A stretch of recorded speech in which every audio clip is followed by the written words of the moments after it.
प्रकृति की सबसे बेहतरीन संरचना इंसान है। इंसान प्रकृति द्वारा बनाई गई परिस्थितियाँ बदलने में लगा हुआ है और अपने आप को प्रकृति से ऊपर उठाकर दिखाना चाहता है। लेकिन समय समय पर यही प्रकृति अपनी अकल्पनीय ताकत जैसे भूकंप, बाढ़, आग, महामारी इन जैसी शक्तियों का मुजाहरा करते हुए इंसान को अपनी हैसियत और वह इसके सामने कितना बौना है यह साबित करती आई है।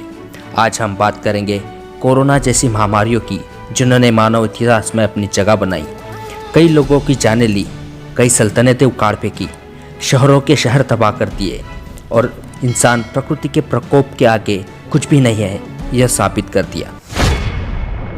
सबसे पहले बात करते हैं एंटोनियन प्लेग की।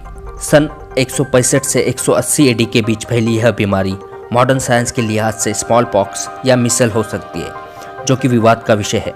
मशहूर फिजिशियन गैलन ने बीमारी का ब्यौरा देते हुए कहा है, यह बीमारी शरीर पर पहले खांसी, बुखार और बाद में शरीर पर राशेस और फफोले लाती थी। इसकी शुरुआत चाइना से हुई, जो सिल्क रोड से यूरोप तक पहुंची और रोमन सैनिक इसके शिकार हुए। यह महामारी आज के कोरोना पेंडेमिक से काफ़ी मिलती है, जिसने उस वक्त के आयोजित होने वाले खेल, सांस्कृतिक कार्यक्रम रद्द करवाए और अर्थव्यवस्था को ख़त्म कर दिया और रोमन सल्तनत को तबाह कर दिया। राजा मार्कस ऑरेलियस की जान भी ले ली, जिन्होंने अपनी कुशलता से रोमन साम्राज्य को इस महामारी से बचाया। इस महामारी ने रोम की 1/4 से 2/3 तक की जान ले ली, जो 50 लाख से भी ज़्यादा बताई जाती है। इसका मोर्टेलिटी रेट 25% था। Plague of Justinian. सन 541 से 549 एडी के बीच फैली यह बीमारी दुनिया की फर्स्ट प्लेग पैंडेमिक की शुरुआत थी। इस बीमारी का कारण यर्सिनिया पेस्टिस नामक बैक्टीरिया था, जो रेड फ्लीस से फैलता था। इसकी शुरुआत इजिप्ट से आए अनाज के जहाज़ों से हुई, जिसमें संक्रमित चूहे थे, जो कॉन्स्टेंटिनोपल पहुंचे और संक्रमण फैलता गया। इतिहासकार प्रोकोपियस के मुताबिक इस बीमारी ने कॉन्स्टेंटिनोपल के राजा जस्टिनियन को भी संक्रमित किया, इसलिए इसे बाद में जस्टिनियन प्लेग कहा जाने लगा। जस्टिनियन अपनी स्ट्रॉन्ग इम्यूनिटी पावर की वजह से ठीक हुए, लेकिन शहरों की स्थिति बहुत भयावह थी, जिसमें रोज 5000 तक लोग अपनी जान गंवा रहे थे और लोगों को दफनाने की जगह कम पड़ रही थी। इसकी वजह से सड़कों पर लाशें बिछने लगी और शहरों में बदबू फैलने लगी। इस बीमारी ने पूरी पूर्व मेडिटेरियन की लगभग 1/4 आबादी को खत्म कर दिया। कॉन्स्टेंटिनोपल की 40% जनता इसका शिकार बनी और पूरी दुनिया में अंदाजन 2.5 से 10 करोड़ लोगों की मौत हुई। इस बीमारी का मोर्टेलिटी रेट 50% तक था। Black death. सन 1347 से 1351 के बीच फैली यह महामारी मानव इतिहास की सबसे जानलेवा महामारी है जो रिकॉर्डेड है। Black death second plague pandemic की शुरुआत थी। इसका कारण भी यर्सिनिया पेस्टिस नामक बैक्टीरिया ही था, जो रेड फ्लीस से फैला था। इसकी शुरुआत मध्य एशिया से होने का अंदेशा है, जो सिल्क रोड से 1347 में क्रीमिया पहुंचा, फिर यहाँ से मेडिटेरियन, अफ्रीका, पश्चिमी एशिया, इटली और लगभग पूरी दुनिया में फैल गया। इसका अंत 1351 में हुआ। इसने अंदाजे से यूरोप की 30 से 60% आबादी को खत्म कर दिया। इसने करीब 7.5 करोड़ से 20 करोड़ तक जानें ली। दुनिया की अनुमानित आबादी, जो कि 475 मिलियन मानी जाती थी, इसने इसे 375 मिलियन तक लाके रख दिया। इस महामारी ने यूरोप को इस कदर तबाह किया कि 13वीं सदी की आबादी को हासिल करने में यूरोप को 15वीं सदी तक इंतजार करना पड़ा। लोगों के रिश्ते खत्म हो गए, लोग एक दूसरे से संक्रमण के डर से दूर भागने लगे, शहर वीरान लगने लगे। भुखमरी और आर्थिक तंगी ने यूरोप को कई दशक पीछे धकेल दिया। Cholera pandemic. हैजा या कॉलेरा महामारी के 200 साल से अब तक 7 दौर आ चुके हैं। इसकी शुरुआत 1817 में भारत से हुई। 1817 से 1923 के बीच लगातार 6 दौर आए।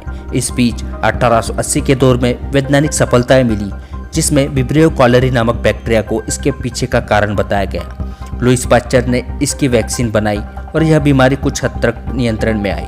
इसका 7वां दौर 1961 में आया, जो 1970 तक चला, लेकिन इसके बाद भी कई छोटे छोटे दौर आए, जिसमें सबसे ताज़ा उदाहरण 2016 में यमन में फैला संक्रमण है। यह बीमारी सबसे ज़्यादा फैलने के कारण संक्रमित पानी के स्रोत, नैसर्गिक आपत्तियों से फैली गंदगी, युद्धों में तथा रिफ्यूजी कैंप में स्वच्छता के अभाव आदि थे। भारत में 1817 से 1860 के बीच आए 3 दौर ने लगभग 1.5 करोड़ लोगों की जान ली। इसके बाद 1865 से 1923 तक और 2.3 करोड़ लोगों ने जान गंवाई। मेडिकल साइंस की तरक्की ने इसे महामारी को तो लगभग खत्म कर दिया, लेकिन बीमारी अभी भी बाकी है जो अपना एहसास समय समय पर कराती है।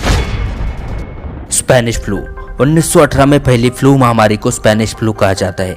यह अब तक की सबसे जानलेवा इन्फ्लुएंजा महामारी है जो 1918 से 1920 तक रही। इसका कारण H1N1 नामक वायरस था। इसने 50 करोड़ लोग यानी दुनिया की उस वक्त की लगभग 1/3 जनता को अपनी चपेट में लिया।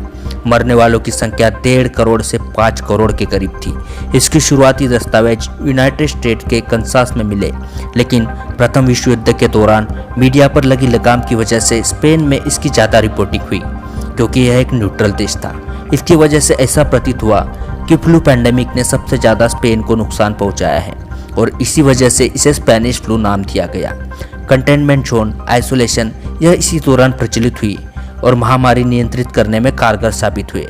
इन्फ्लुएंजा वायरस का यह प्रकोप दुनिया ने देखा और मेडिकल सुविधाओं का सुदृढ़ होना कितना महत्वपूर्ण है यह बात सरकारों को पता चली। स्पेनिश फ्लू का दौर आधुनिक इतिहास का सबसे डरावना दौर था। इस दौरान कई बीमारियां और महामारियां आई, जैसे HIV एड्स, न्यू वर्ल्ड मिसल पैंडेमिक जिसने 5 करोड़ लोगों की जानें ली, सार्स, मर्स, भारत में फैला प्लेग जिसने सूरत की 40% आबादी को शहर छोड़ने को मजबूर कर दिया। आज़ादी के बाद हुआ दूसरा सबसे बड़ा पलायन इस काल में हमें देखना पड़ा। 2009-10 में फैला स्वाइन फ्लू WHO द्वारा घोषित की बस अभी की महामारी है जिसने लगभग 2 लाख जानें ली।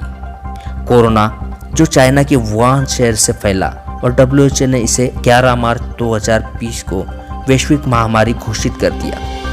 जुलाई 25 तक 157 लाख लोग इससे संक्रमित है और अब तक 6.5 लाख के लगभग जाने गई है। इतिहास से सीख लेकर हमें इस बीमारी से लड़ने के लिए medical treatment, isolation, strong immunity इत्यादि चीज़ों पर जोर देना जरूरी है। सरकारें बीमारी का इलाज ढूंढने की पुरजोर कोशिश कर रही हैं, लेकिन हमें अपनी जिम्मेदारियां निभानी होगी। महामारियों के दौर में अंधविश्वास और अफवाहें फैलना आम बात है, हमें इनसे बचना होगा। इंसान कई भी महामारियों और आपदाओं को मात दे चुका है।